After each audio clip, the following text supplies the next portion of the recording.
Kyle H. from Cotopaxi, Colorado. How do you keep yourself safe? Seems like you go to some pretty dangerous areas sometimes, like East Cleveland, some of these other places. Hey, thanks for the question, Kyle. So I'll say urban exploration and exploring some of these kind of off the wall places. You've seen some of my recent videos in East Cleveland, the Sideway Bridge, the Hillendale Bridge, a lot of these different things, Latonia Beehive, coke ovens, a lot of those different things. I've always kind of been fascinated with that. Really, since I would say about 20 years ago, when I was freshman in college down in Cincinnati.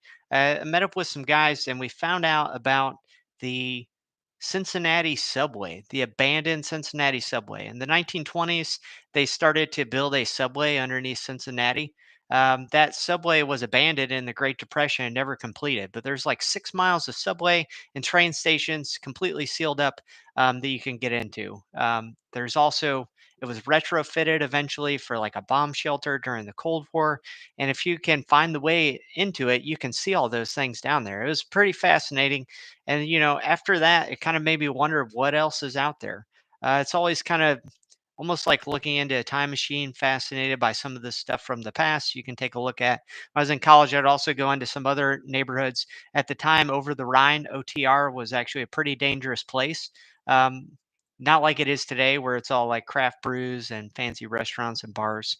But it was like open air drug market, super dangerous when I went to college in there in the early 2000s. But I still like want to explore those areas. And it was kind of an interesting thing and just kind of kept my interest since then. So what do I do to be safe in those areas? So a lot of times I go alone, but I'll say that it's good to take a friend with you. Don't go alone. Bring somebody with you so you're not by yourself. That's a good first step. But one thing that I focus on, I kind of treat it like a mission or an operation when I'm going to some of these places. So I spent, a little over a decade in the military. So I kind of look at it like that to try to keep myself safe and have very specific things that I'm going to go look at and see. So I find out what time is BMNT. If you don't know what BMNT is, it's the beginning of morning nautical twilight. It's that first little bit of sunlight when you can first see outside and you can see to get around. It's not dark anymore. Um, Usually, people that have been out all night are starting to wind down at that time. People who have woken up or getting up to start their day normally haven't even gotten up yet, or if they have, they've just barely started. So I try to do all of my exploration and things like that around BMNT. It's really the safest time to be out anywhere. If you notice, pay attention to the news. Any of those no knock raids and search warrants, there's a reason police choose those times of the morning. It's because people are generally unaware and they can get in and have the highest chance of getting somewhere without running into any issues.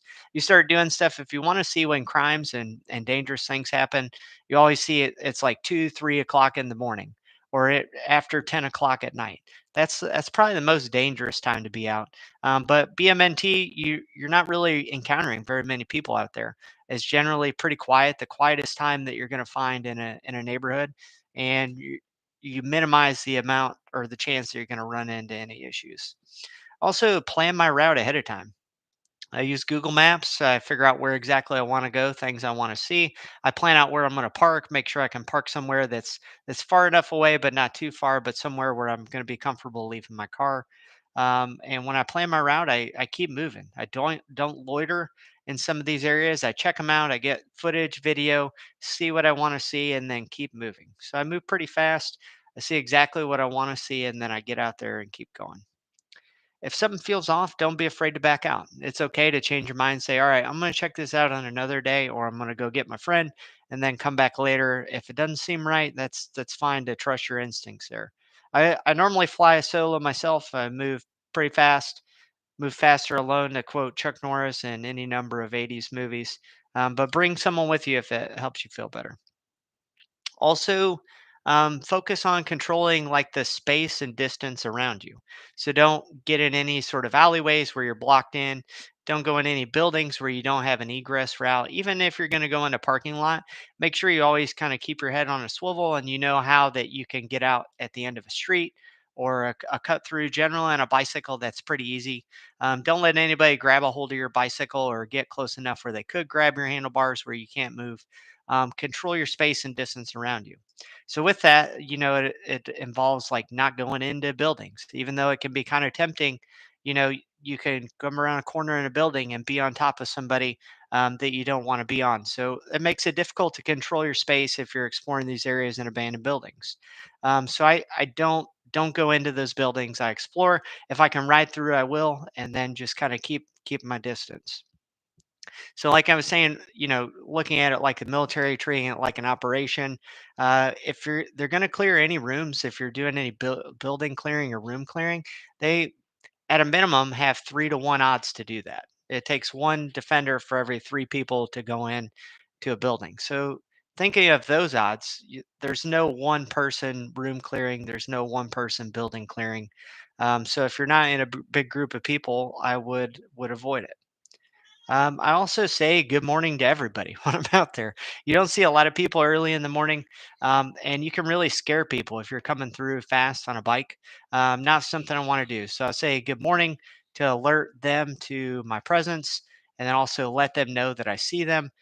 So it's just kind of a good thing to do, and it's a nice thing to do. If you see somebody out early in the morning, say good morning to them. There's nothing wrong with that. I'm going to get into maybe some other stuff that this is based on my experience and my experience only. So take it for what it's worth.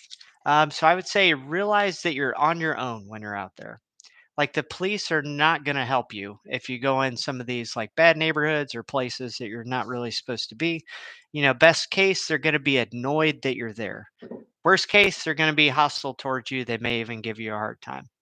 So let me give you a story to kind of explain some background on this and when I first noticed this. So I went to college in Cincinnati. I was a criminal justice student. And part of that is my senior year. You do like 80 hours of ride alongs with the police department, Cincinnati Police Department. So I did ride alongs with them. And it was a pretty common thing that, a lot of people don't go downtown unless they're going for like a sporting event or something like that. We had people that were going to the Bengals game, Cincinnati Bengals game, people coming from the suburbs. It was a pretty common thing after a Bengals game. You have someone that came from the suburbs, thought that they were going to go to OTR and score some drugs or something like that. So they would go down there, they would get jumped or robbed, they would get their Jeep stolen, they get beat up, and then they would call the police and expect them to do something for it. So this is a pretty common thing. And normally, when they first called the police, they were expecting help. And that's immediately what the police thought. Hey, you were down here to buy drugs. You kind of had what you had. You kind of had it coming to you. You shouldn't have been down here in the first place. And I saw this firsthand play out when you go interact with these people. And that was the first thing the police said to him. It didn't take long, a minute or two, before they admitted what they were doing out there, and it was additional work for them.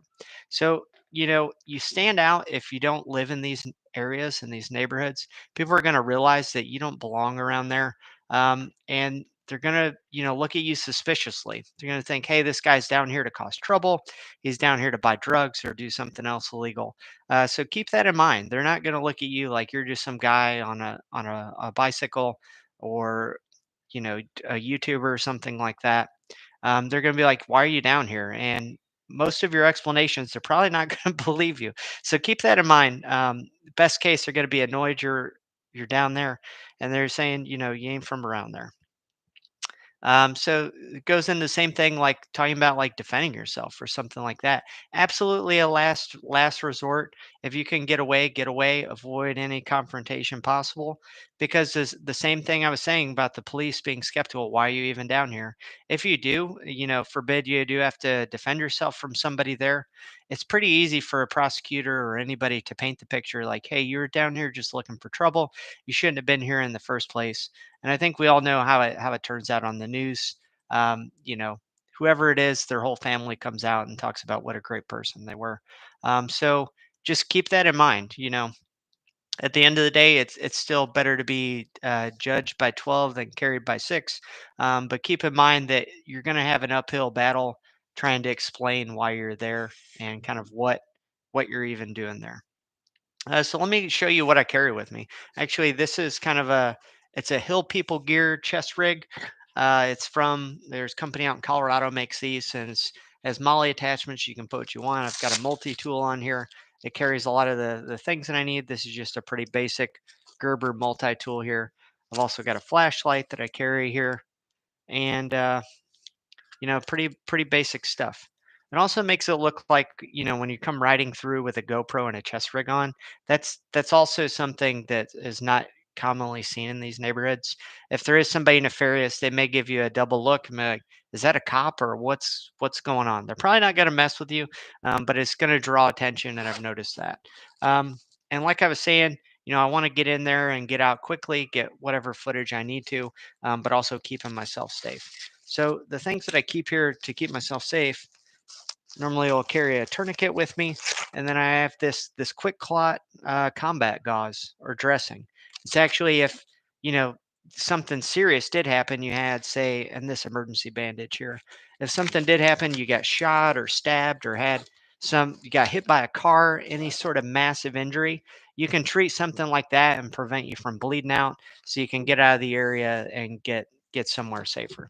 So I'm not going to be worried about treating every little bump and scrape and boo boo and things that I might have when I'm out there. Just, stuff that's going to cause me to bleed out that could be very serious. I want to be able to throw on a tourniquet. I want to be able to stop bleeding so I don't completely bleed out.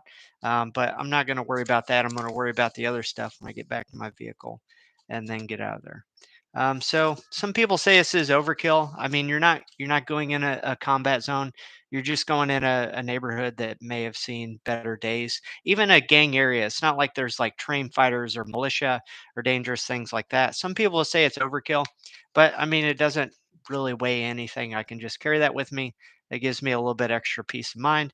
But it's really up to you. You need to do your um, own risk assessment, see if you're comfortable going with what you have or what. So it's kind of up to you, but that's what I do to keep myself safe.